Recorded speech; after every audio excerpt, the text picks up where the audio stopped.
Welcome to the Utah Retirement System's Employer Services webinar series.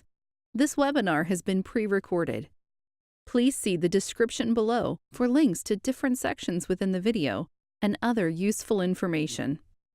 Thank you for joining us for today's webinar. The topic of today's webinar is Understanding Service Accrual for the Members. I'm Beverly Snyder. I'm the Account Services Manager here at the Retirement Office, and today I'm going to walk you through a lot of the key points that you need to understand in regards to how your employees are accruing their service. Before we get going, let's talk about a couple of important facts. Number one, retirement pensions are based on the years of service that are earned and the age at the time of retirement. So based on this, you can clearly understand why accruing service correctly is so important. Another fact that I want to point out to you is that an employee can only earn 1 year of service per year. So even if they are working for multiple employers at the same time, they still can only earn 1 year of service. Now, if they're working for multiple employers, the salary that they're earning still comes into play as far as their final average salary, but as far as the service goes, only 1 year per year. As I go out and I do trainings and I talk to employers on the phone and I do compliance reviews, I always get a lot of questions from the employers. Why is my employee missing service? Why can't my employees see their savings contributions when they log in to their personal accounts? And why does the employee service not match the employment period? These are all very good questions, and maybe you guys have some of the same thoughts, but as we go through today's presentation, we're going to answer some of these questions. How do employees accrue their service? Employees accrue service when they are employed in a position that meets eligibility requirements for retirement benefits. Now, service accrual can be with any participating employer across the state. So we have over 475 employers. So if I work for you for 5 years and then I terminate my position and then I go to work for another employer for 5 years and terminate that position, my service just keeps going. It just keeps adding and adding as long as I'm working for a participating employer. So let's talk about service accrual because you, the employer, are the important key when it comes to your employees accruing their service. Service accrual is based on employer reporting. And when I say employer reporting, I'm talking about the contribution file that you should be submitting to our office. You, the employer, get to decide how often you're going to submit that report. Although the report should match your payroll periods, you can report to us monthly, semi-monthly, or bi-weekly. You make that selection and then we flag your account here in the retirement office designating which election you have made. If you select to report to us monthly, then we are expecting 12 contribution files a year to come in from you. Semi-monthly, it would be 24. Bi-weekly, it would be 26. So you can see my numbers here. The way that it works is if you are an employer and you select to have a bi-weekly contribution period, that means we're expecting 26 files to come in from you during the calendar year. And as you can see up here, if you are a bi-weekly employer, every time you submit a file for your employees, they earn a certain percentage of their credits. So in this case, with our example, bi-weekly, that employee would receive 0.039 credits per pay period.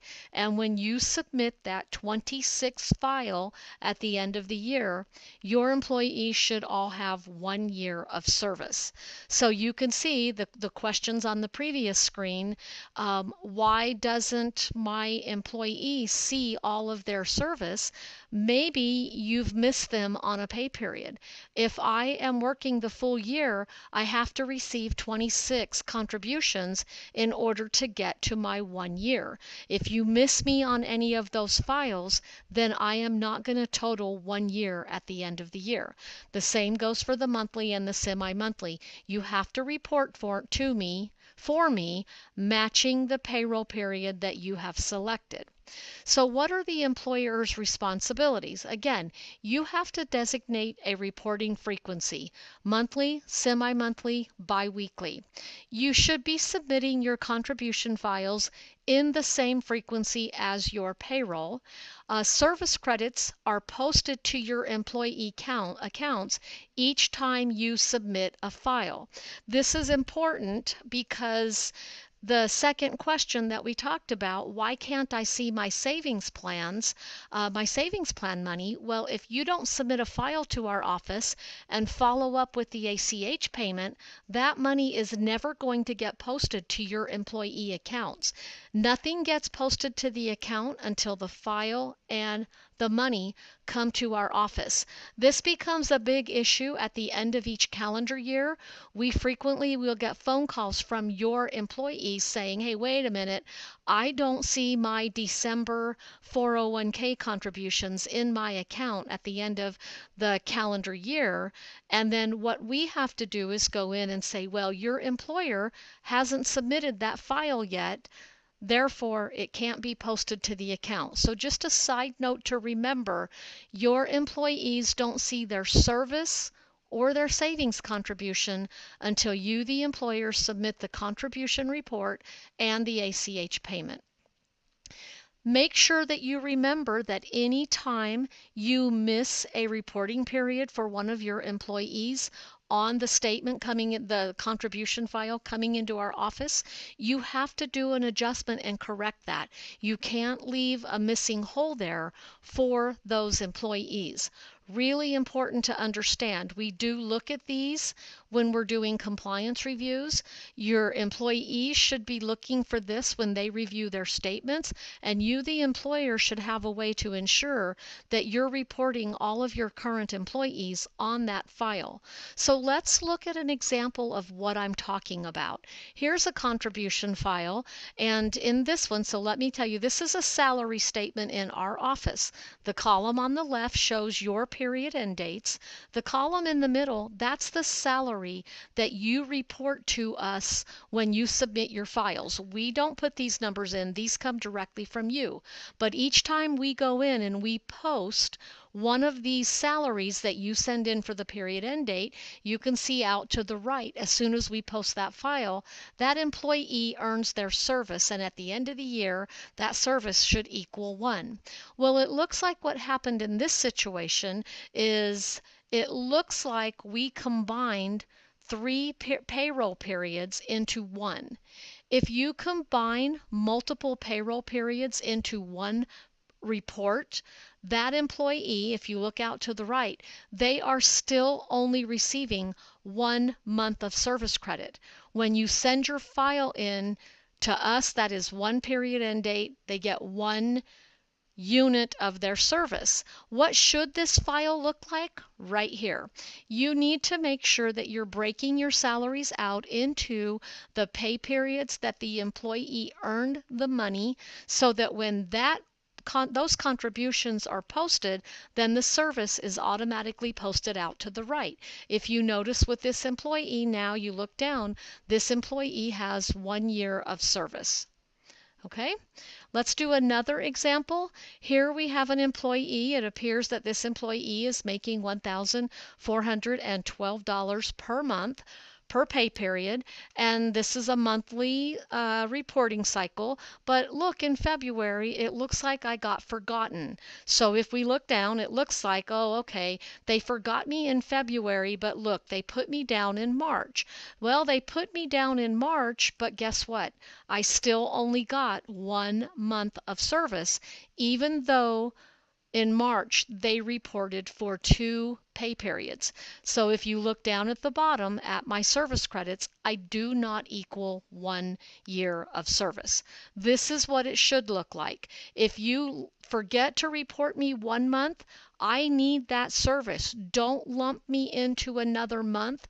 Send that contribution in as an adjustment so that your employee gets the service where they need that service to be. Okay, here's what it should look like. We've gotten it all corrected. Now if you look at the bottom, I have 1 year of service. So a few tips for the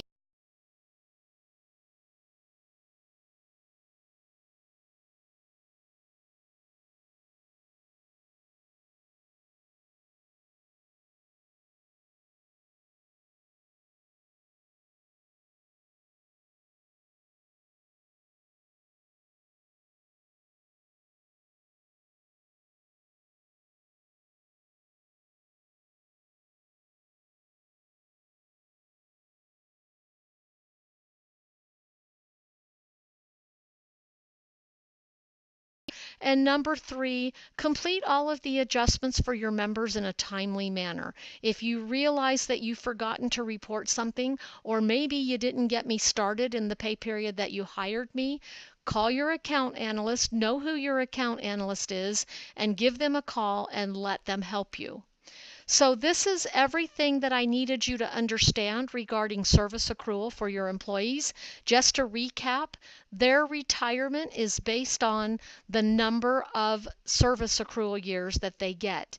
You, the employer, are the one that is most responsible for making sure that their service is posted into the correct periods. So we ask that the employees look at their statement. If they don't see all of their service that is correct, then we ask that they contact our office or contact you. We ask that you review your contribution file before you submit them to make sure that you have everybody on there. And the minute you realize that you did not report somebody correctly, make sure that you let us know so that we can get that corrected. You don't want to wait until the end when the employees are trying to retire to realize that we missed service somewhere. In the compliance reviews, we do test samples and we do look at all of their service, so we might be able to catch it there, but really the bulk of the responsibility lies on the employer's shoulders.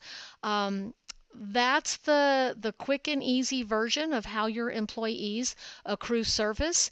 If you have any questions on doing it differently, or if you have any questions on anything we've talked about today, here's a few resources for you. Matt Judd is the director of the Employer Services Department. James Hammer is our Records Control Manager. He can always provide you assistance. And again, I'm Beverly Snyder. I'm the Account Services Manager. So myself or any members of the compliance team or your posting tech or your account analyst, all of us are here to assist you if you have any questions regarding the accrual of service credits for your employees. We thank you for all of the hard work that you do to make sure that your employees get their service put into place. We know that this is a very time-consuming job, and we here at URS appreciate everything that you, the employers, do to make the retirement process for your members as easy as possible. Again, if you have any questions, please contact us. We are here in the Employer Services Department, and thank you for joining us today.